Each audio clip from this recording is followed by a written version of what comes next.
All right, so we're gonna go into the swing now. So we're gonna break down the swing into parts and then we'll put it all together into one seamless exercise, okay? So to start with, we're just gonna start with the hike, okay? And then we're gonna go into the 4-part movement and then we'll bring it all in together.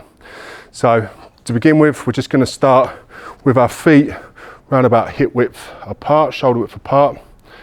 That's it, and then from there, so again, any sort of pendulum movements where the kettlebell is going front to back, we have the kettlebell set up in front of us. Okay, any dead movement, it sets up between our feet. All right, good stuff. Okay, so from there, we're just going to break it down into the hike. Okay, so the hike is just the first part of the movement. So we're going to begin the movement by a karate chop in the hips. So feel that stretch on the hamstrings. Okay, so really drive those hips back into that sort of remaining deadlift position. Then from there, we'll have 2 hands on the horns, shoulders down and packed down. Okay, shoulders retracted, so I'm not rounding out through the chest. Shoulders are packed and retracted. Looking straight down, I'm not looking at the mirror in front of me.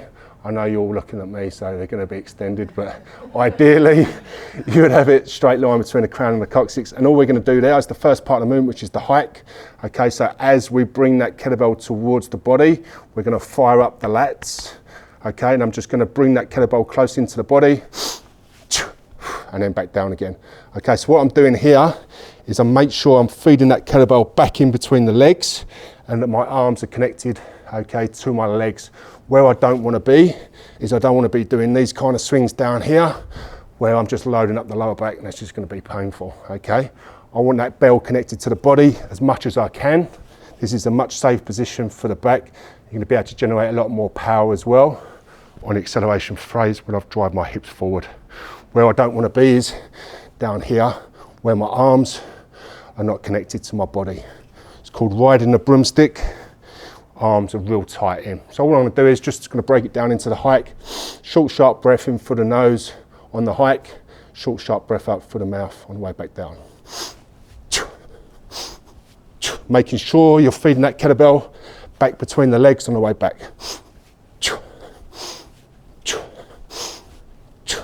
Yeah, we're going to do the power drive now. So yeah, what that bit really teaches your clients is to make sure that your arms are connected to your body on the hike, okay? When we're doing into a full swing, what we don't want to happen is be arms completely disconnected, okay?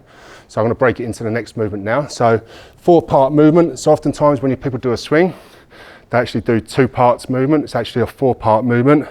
So we're going to break it down without the kettlebell and then we're going to build up with the kettlebell. Okay, so we did the first part. So the first part was the hike, or fin it back between the legs. So, okay, that's number 1.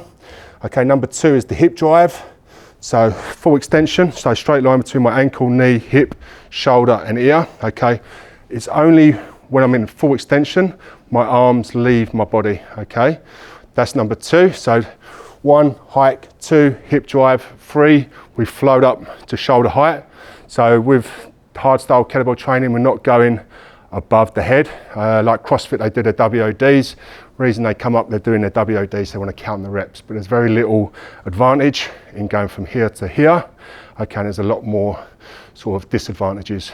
Okay, so most people don't have the thoracic mobility to be able to lift their arm and the shoulder mobility to be allowed to lift those arms overhead because the point of contact on the kettlebell is much smaller than your shoulders. Okay, so a lot of people are going to come into extension or compensate elsewhere, and then when you're under load compensating, that's going to go into the lower back. So there's very little benefit. I know they do it for the CrossFit Sport, which is fine for the WOD workouts, but as a general rule, there's no need to come up anywhere higher than shoulder width. All right, so, and then on number 4 is on the way down. So I'll just break that down, number 4. So 1, hike, 2, hip drive, 3, float up. Number 4, okay, we're floating down. We don't hinge again until our arms have touched our hips. This is probably the biggest thing I see with people when they're starting with kettlebell swings. They hinge too early before the arms have connected, okay, and they end up in this position here.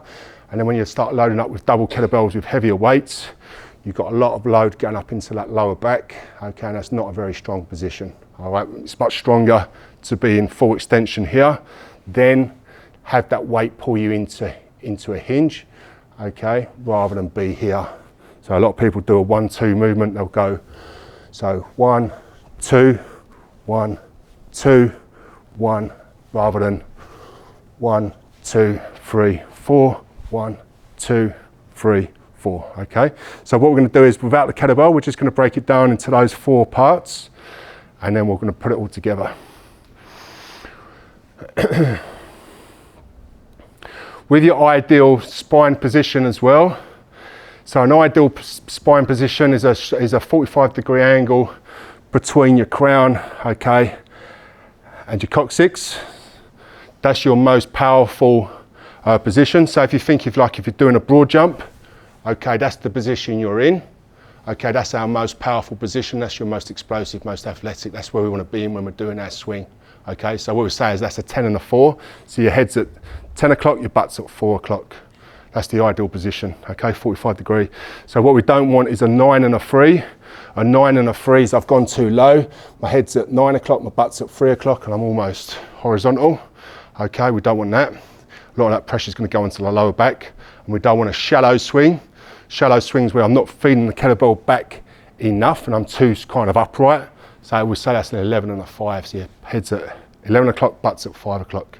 So we want a 10 and a 4, nice 45-degree angle. All right, guys, how's everyone going out? All good? Sorted? All right, we're going to put it together now. All right, so setting up karate chop. We're going to get the kettlebell 10 inches in front of us. Karate chop those hips back. Feel the stretch on the hammies and glutes. Okay, feel the stretch on the hammies and glutes. Shoulders are packed and retracted. We're going to grab the horns, okay, as we're pulling that kettlebell in towards the body. We're firing up the lats. Okay, we're going to do our hike. Remember your breathing, inhale through the nose, exhale on acceleration phase. From there, it's a real big hip drive, so snap those hips forward, number 2. Okay, 3, float up, 4, float down. Okay, ready? Just going to put this together.